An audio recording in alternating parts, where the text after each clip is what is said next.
नमस्ते दोस्तों, मेरा नाम है रेहान जुनेजा और आप देख रहे हैं ये रेहान वेदर। तो ये है देश भर का मौसम अपडेट और मौसम पूर्वानुमान। तो दोस्तों, आज से मैं स्क्रीन पे आने वाला हूँ, यानी कि मैं आपको अब पूरा दिखाने की दिखूंगा, क्योंकि आपने वीडियो तो सुना होगा और मेरी आवाज़ भी सुनी होगी, लेकिन आपने अभी मैंने नहीं देखा होगा। लेकिन आज से मैं आपको रिकॉर्डिंग बंद करके आज से मैं लाइव आऊँगा और आपको मैं सही फोकस देने की कोशिश करूँगा और आज से मैं भी आपको दिखने लगूंगा। अब हम आगे बढ़ते हैं। तो पहले इससे पहले मैं 2023 के मानसून के बारे में थोड़ी सी चर्चा कर लेते हैं कि मानसून कैसा रहेगा। तो ये तो हम अपने दिन देते ही रहे हैं कि कोई भी इस पर चेंज आता है या आता है तो ये अपडेट देना पड़ता है। तो अब क्या है कि 2023 के मानसून पे थोड़ी सी चर्चा कर लें इस वीडियो में। तो 2023 के मानसून पे अल नीनो उभरने की संभावना में नजर आ रही है और अल नीनो उभरेगा, और कितना उभरेगा क्या होगा ये अप्रैल में पता चल पाएगा, लेकिन अभी से उभरने की संभावना है और जून जुलाई आते आते अल नीनो और ज्यादा उभरेगा और हो सकता है कि कुछ इलाकों में सूखे जैसे हालात भी हो जाए। जो अल नीनो का डेटा है वो ये दिखा रहा है कि कुछ इलाकों में सूखे जैसे हालात भी हो जाए, लेकिन फिर भी हमारा जो दूसरा फैक्टर है इंडियन ओशन डाइपोल जो पॉजिटिव की तरफ है, वो बहुत ज्यादा अगर पॉजिटिव होता है तो बारिश है वो बहुत ज्यादा अच्छी होगी और किसान भाई हमारा वो भी खुश हो जाएंगे। लेकिन अब क्या है कि इंडियन ओशन डाइपोल है वो भी जून से ही हम कह सकते हैं कि पॉजिटिव की तरफ जा रहा है इंडियन ओशन डाइपोल। और कई सारी एजेंसियां हैं, अमेरिका और जो ऑस्ट्रेलिया की सबसे बड़ी एजेंसी है उन्होंने भी बताया है कि इंडियन ओशन डाइपोल है वो बहुत ज्यादा पॉजिटिव की तरफ है। लेकिन अमेरिका की एजेंसी है कैंडी, उन्होंने ये बताया कि अल नीनो उभरेगा और भारत का मानसून है वो बहुत ज्यादा कमजोर रहने वाला है। तो अभी से बहुत ज्यादा घबराने वाली बात नहीं है, ये तो कई सारी एजेंसियां बताती रहती है, लेकिन फिर भी ये जब हम नजीक आते हैं तब फोरकास्ट है वो थोड़ा सा चेंज होता है और मानसून अच्छा भी हो जाए। लेकिन इंडियन ओशन डाइपोल है वो पॉजिटिव की तरफ है, अगर इतना पॉजिटिव होगा तो बारिश है वो बहुत ज्यादा अच्छी होगी। आपने ये देखा होगा 2019 के मानसून पे, आपने ये देखा होगा कि इंडियन ओशन डाइपोल पॉजिटिव की तरफ था और अल नीनो था, लेकिन बारिश बहुत ज्यादा अच्छी हुई थी। उसका कारण ये था कि इंडियन ओशन डाइपोल है वो बहुत ज्यादा पॉजिटिव हो गया था, तो बारिश बहुत ज्यादा अच्छी हुई थी। और पिछले तीन सालों से आपने देखा होगा कि बारिश और मानसून बहुत ज्यादा अच्छे हुए। उसका कारण ये था कि मानसून 2-3 सालों से अच्छा हो रहा है, उसका कारण ये था कि ला नीना कंडीशन बनी हुई थी, अल नीनो बिल्कुल तरीके से समाप्त हो गया था। अब क्या है कि अल नीनो उभरा है, लेकिन अगर इंडियन ओशन डाइपोल इतना ज्यादा पॉजिटिव होगा तो अल नीनो को पूरी तरह से के हटना शुरू करेगा और अल नीनो पूरी तरह से हट जाएगा और इंडियन ओशन डाइपोल बहुत ज्यादा पॉजिटिव होता है तो बारिश भी बहुत ज्यादा अच्छी होगी। तो ये देखने वाली बात है। अप्रैल में फोरकास्ट आएगा तो हम आपको लगातार अपडेट करेंगे और आपको बताएंगे। अब हम वेदर की तरफ चलें तो वेदर की तरफ क्या है कि अब उत्तर भारत से शुरुआत कर लेते हैं। तो पहाड़ों पर बहुत ज्यादा बारिश और हिमपात की संभावना नहीं है। पहाड़ों पर मौसम हम कह सकते हैं कि बहुत ज्यादा करवट नहीं लेगा, फिर भी जो हल्की फुल्की बारिश है वो जारी रहने की संभावना में नजर आ रही है।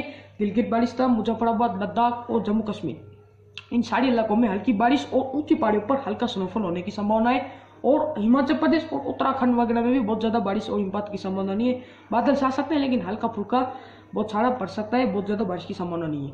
दिल्ली से लेकर पंजाब से लेकर दिल्ली, हरियाणा, दिल्ली और उत्तर प्रदेश तक मौसम लगभग साफ रहेगा, बहुत ज्यादा वेदर एक्टिविटी की संभावना नहीं है। यहाँ पे धीरे धीरे मिनिमम और मैक्सिमम टेम्परेचर में वृद्धि होने की संभावना में नजर आ रही है। बिहार, झारखंड, गंगे, पश्चिम बंगाल वगैरह में भी बहुत ज्यादा बारिश और वेदर एक्टिविटी की संभावना नहीं है और मौसम इस इलाकों में सुहाना बना रहने की संभावना है। ओडिशा में भी आपने देखा होगा कि जो ये आपका पश्चिमी तट है वहां पे भी बहुत ज्यादा तापमान बढ़ चुके हैं। ओडिशा, आंध्र प्रदेश वगैरह में भी बहुत ज्यादा तापमान बढ़ चुके हैं और भीषण गर्मी है वो परेशान करती रही है। और छत्तीसगढ़ और मध्य प्रदेश वगैरह में भी जो है तापमान धीरे धीरे बढ़ने लगे हैं। और अब क्या है कि मध्य भारत की बात करें तो मध्य भारत में हमने देखा है कि प्री मानसून गतिविधियां शुरू हो चुकी है, जो 1 मार्च से लेकर 31 मई तक होती है। ये प्री मानसून गतिविधियां होती है और उसके बाद मानसून आता है। तो प्री मानसून गतिविधियां है हमने प्री मानसून गतिविधियां वो शुरू हो चुकी है कई इलाकों में। और अब क्या है कि अगले 24 घंटों के बाद हमें उम्मीद है कि जो पश्चिमी राजस्थान है, खास करके कोटा, बूंदी, बाड़न, भीलवाड़ा, झालावाड़, टोंक वगैरह में बादल छा सकते हैं और बहुत ज्यादा हल्की बारिश होने की संभावना है। कई इलाकों में बहुत सारे पड़ सकते हैं और ये गरज चमक भी हो सकती है कई इलाकों में। और अगले 24 घंटे बाद जो हमें उम्मीद है महाराष्ट्र, मध्य प्रदेश और जो गुजरात है हमारा, यहाँ पे वेदर एक्टिविटी शुरू हो जाएगी, लेकिन बहुत ज्यादा बारिश की संभावना नहीं है, तेज बारिश की संभावना नहीं है।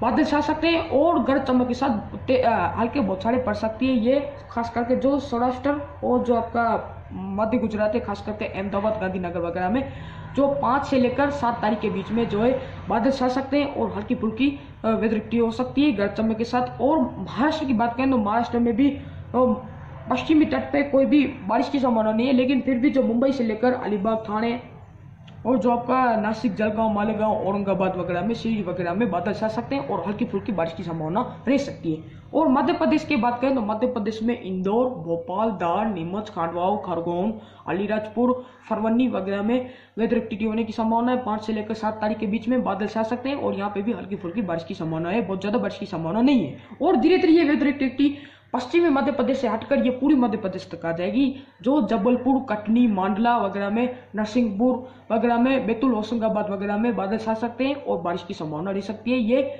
6-7 तारीख को ऐसी संभावना अभी दिख रही है, वो हमें उम्मीद है।